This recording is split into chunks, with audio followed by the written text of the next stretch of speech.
Hello friends, आप सभी कैसे हैं। आप देख रहे हैं लाइफ ग्रो एकेडमी। चलिए आज का क्लास स्टार्ट करते हैं। आज का क्लास कक्षा 10वीं के लिए अध्याय 1 है और बहुत ही इम्पोर्टेंट है। आज हम लोग देखेंगे रासायनिक अभिक्रिया एवं समीकरण। तो पॉइंट वाइज मैं आपको बताऊंगा, बहुत ही सिंपल तरीके से मैं बताने का प्रयास करूंगा। आज का जो क्वेश्चन होगा बहुत ही इम्पोर्टेंट है, आपके एग्ज़ाम में डायरेक्ट ये क्वेश्चन आने वाला है, तो आप पूरा वीडियो देखें। तो चलिए स्टार्ट करते हैं। आज का पहला पॉइंट, ऐसे परिवर्तन जिसमें नए गुणों वाले पदार्थ का निर्माण होता है रासायनिक अभिक्रिया कहते हैं। दूसरा पॉइंट है, ऐसे पदार्थ जो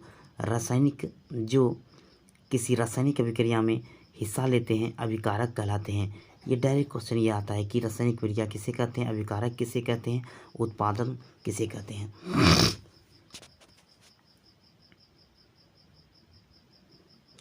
तीसरा पॉइंट है, ऐसे पदार्थ जिनका निर्माण रासायनिक अभिक्रिया में होता है उन्हें उत्पाद कहते हैं। क्वेश्चन आ सकता है कि उत्पाद किसे कहते हैं।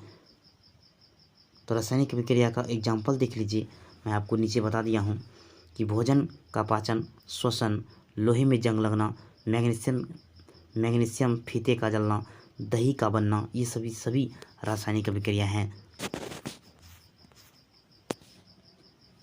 आगे देखिए, रासायनिक अभिक्रिया के प्रेक्षण, अवस्था में परिवर्तन, रंग में परिवर्तन और तापमान में परिवर्तन, गैस का उत्सर्जन, ये रासायनिक अभिक्रिया का प्रेक्षण है साथियों।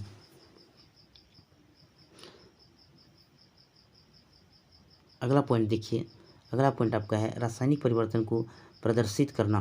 कैसे आप प्रदर्शित को कर सकते हैं। प्रदर्शित करने अगर बोले तो आप इस तरह का कॉलम बना सकते हैं और समझा सकते हैं। तो इसको नोट्स बना लें। चलिए आगे देखते हैं, बहुत ही इम्पोर्टेंट देखिए इसको। रासायनिक समीकरण क्या है, इसके बारे में समझते हैं। रासायनिक अभिक्रिया रासायनिक समीकरण द्वारा निरूपित की जाती है। रासायनिक समीकरण में तत्वों के प्रतीक या अभिकारक और उत्पादों के रासायनिक सूत्र उनकी भौतिक अवस्था के साथ लिखे जाते हैं।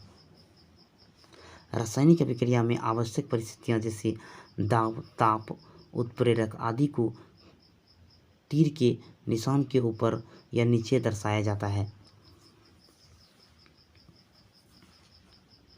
रासायनिक अभिक्रिया का संतुलन अगर पूछ दे तो आप उसको कैसे लिख सकते हैं, मैं यहाँ नीचे आपको बता दिया हूँ।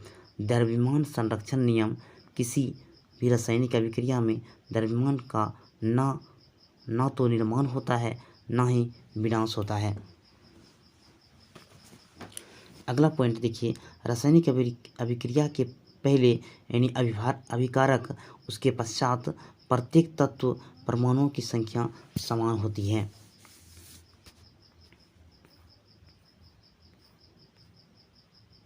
आगे देखिए, मैं आपको इम्पोर्टेंट चीज़ बता रहा हूँ। तत्व यहाँ पर है, तत्व का नाम दिया हुआ है और अभिकारकों की परमाणु की संख्या और उत्पादन में परमाणु की संख्या। क्वेश्चन आ सकता है कि Fe में अभिकारकों की संख्या कितनी होती है, तो आपका आंसर हो जाएगा 1। तो Fe का कितना होता है, 1 होता है। उत्पादन में संख्या इसका 3 होता है। H का 2 होता है और फिर उत्पादन में परमाणुओं की संख्या 2 होता है और अभिकारकों में परमाणुओं की संख्या 1 होता है, तो उत्पादन में इसमें 4 होता है। तो ये आप याद रखेंगे। अगला पॉइंट देखिए, चरण सबसे अधिक परमाणु वाले तत्व को अभिकारक या उत्पादन साइट अनुचित गुणांक लगाकर संतुलित कीजिए। तो संतुलित करने के लिए अगर आपको बोला जाए तो ये आपका आंसर है। देखिए Fe+4H2O = Fe3O4+H2। चरण सभी तत्वों के परमाणुओं के चरण 3 की भांति संतुलित कीजिए। तो आप इस तरह कर सकते हैं, 3 Fe लिख दीजिए, +4 लिखिए, H2O = Fe3O4+4H2। आगे चलिए समझने का प्रयास करते हैं।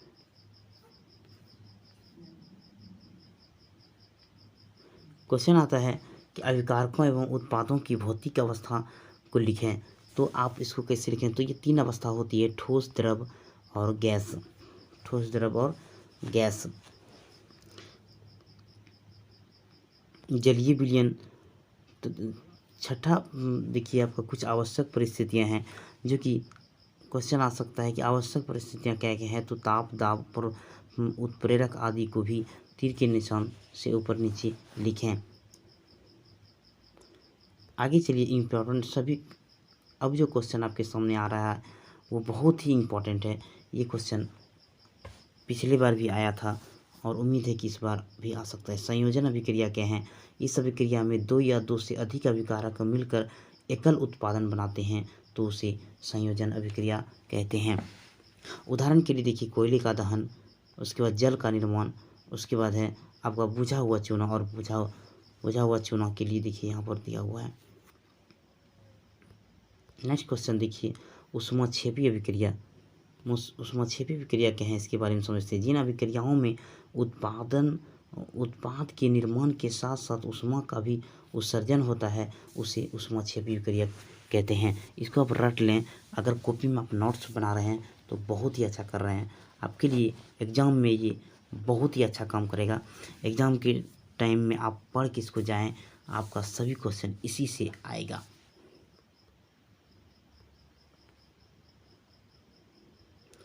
तो चलिए देखते हैं वियोजन अभिक्रिया। वियोजन अभिक्रिया, इस अभिक्रिया में एकल अभिकारक टूटकर दो या दो उससे अधिक उत्पादन यानी करते हैं तो उसे वियोजन अभिक्रिया कहते हैं। जैसे A = B यानी A = B + C। ठीक है, उसके बाद है उसमें वियोजन के बारे में समझते हैं। उसमें वियोजन के बारे में देखिए ऊष्मा द्वारा किया गया वियोजन ही उसमें वियोजन कहलाता है। अब देख लेते हैं वैद्युत वियोजन के बारे में। वैद्युत वियोजन जो है विद्युत धारा प्रभावित कर होने वाले वियोजन को वैद्युत वियोजन कहते हैं। ये फिगर आप देख लीजिए, यहाँ पर ऑक्सीजन है, फिर हाइड्रोजन है, फिर परख नली, इसको बोलते हैं परख नली। ठीक है, यहाँ से पानी यहाँ तक है वो दर्शाया गया है। फिर यहाँ पानी है, ग्रेफाइट रॉड है, रबर स्टॉपर हैं, एनोड हैं, कैथोड हैं और स्विच है। तो इस तरह का आप फिगर अगर बना देते हैं तो आपको अच्छा नंबर मिलेगा। आगे देखिए प्रकाशीय वियोजन क्या है। सूर्य के प्रकाश की उपस्थिति में होने वाला वियोजन आपका प्रकाशीय वियोजन कहलाता है। तो ये एग्जाम्पल देख लीजिए, इसको आप कॉपी लिख सकते हैं। 2AgCl सूर्य का प्रकाश में मिलता है तो जाके आपका बन जाता है 2AgS + Cl2G। ठीक है, इस अभिक्रिया के उपयोग श्याम श्वेत फोटोग्राफी में नहीं होता है।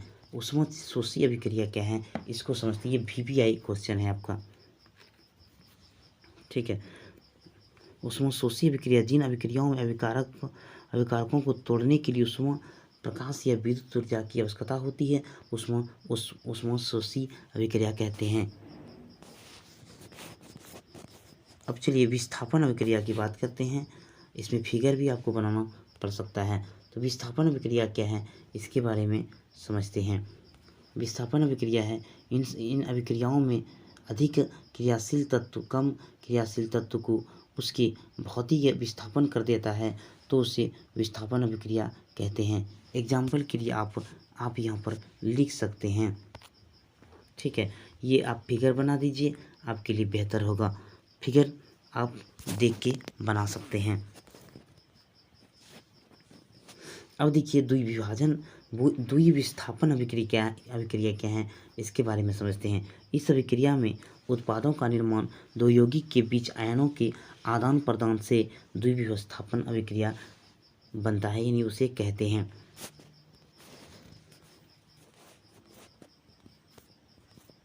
देख लेता हूँ कुछ और इम्पोर्टेंट है आप लोगों के लिए। हाँ है, चलो। अवचयन, जब किसी पदार्थ में ऑक्सीजन ह्रास होता है तो उसे क्या कहते हैं? अवचयन कहते हैं। जब किसी पदार्थ में हाइड्रोजन की वृद्धि होती है तो जैसे देख लीजिए, ये अपचयन वृद्धि होती है तो अपचयन हो गया, और लॉस जब होगा तो उपचयन कहलाएगा। इसके बारे में नीचे समझाया गया है, आप इसको यहाँ से समझ सकते हैं। इस अभिक्रिया में कॉपर ऑक्साइड कॉपर में अपचयित हो जाता है, हाइड्रोजन उपचयित होकर जल बनाता है। इस अभिक्रिया में उपचयन तथा अपचयन दोनों हो रहे हैं। इसे रेडॉक्स अभिक्रिया कहते हैं। ये क्वेश्चन आता है कि रेडॉक्स अभिक्रिया क्या है, रेडॉक्स अभिक्रिया क्या है, ये क्वेश्चन आता है। आप इसको ध्यान से लिख लें। तो यहाँ पर आप देखिए, रेडॉक्स अभिक्रिया क्या है, ये क्वेश्चन बहुत इंपॉर्टेंट है। चलिए आगे समझते हैं। अगला पॉइंट है कि दैनिक जीवन में उपचयन अभिक्रिया का प्रभाव। सबसे पहले संक्षारण है। जब कोई धातु ऑक्सीजन, आर्द्रता, अम्ल आदि के संपर्क में आती है, जिसे धातु की ऊपरी परत कमजोर संचरित हो जाती है, तो उसे संक्षारण कहते हैं। दूसरा पॉइंट इसका है, लोहे की वस्तुओं में जंग लगना, चांदी के ऊपर काली परत, तांबे के ऊपर हरी परत चढ़ना संक्षारण का उदाहरण है। अगला उदाहरण है कि विद्युत लेपन और पेंट करके संक्षारण में धातुओं को बचाया जा सकता है। संक्षारण को बचाने की जो प्रक्रिया है वह आप कहें कि पेंट कर दें और धातुओं को अच्छा से बचा सकते हैं। पेंट करके, विद्युत लेपन करके आप बचा सकते हैं। ये बहुत ही इम्पोर्टेंट क्वेश्चन है कि विकृत गंधिका क्या है, तो इसके बारे में समझिए। वसायुक्त तेलीय और खाद्य सामग्री वायु के संपर्क में आने पर उपचयित हो जाते हैं, जिन्हें उनके स्वाद और गंध में परिवर्तन हो जाता है, तो इसे विकृत गंधिका कहते हैं। विकृत गंधिका को रोकने के लिए क्या करना चाहिए, वो यहाँ पर देखिए, आपको मैं मेंशन करके दिखा दिया हूँ। प्रति ऑक्सीकारक का उपयोग करके, वायुरोधी बर्तन में खाद्य सामग्री रख करके, और वायु के स्थान पर नाइट्रोजन गैस द्वारा, फिर है शीतलन द्वारा। ठीक है, तो आप इसी तरह देखते रहें और यहाँ से आप 5 to 10 का अच्छे तरीके से तैयारी कर सकते हैं, और अपने दोस्तों को शेयर करके हमें हेल्प करें। अच्छा लगा वीडियो तो लाइक ज़रूर कर दें, और अपने दोस्तों को शेयर ज़रूर कर दें। लाइक सब्सक्राइब तो आप लोग कर ही देते हैं। तब तक के लिए देखते रहें लाइव ग्रो एकेडमी। धन्यवाद।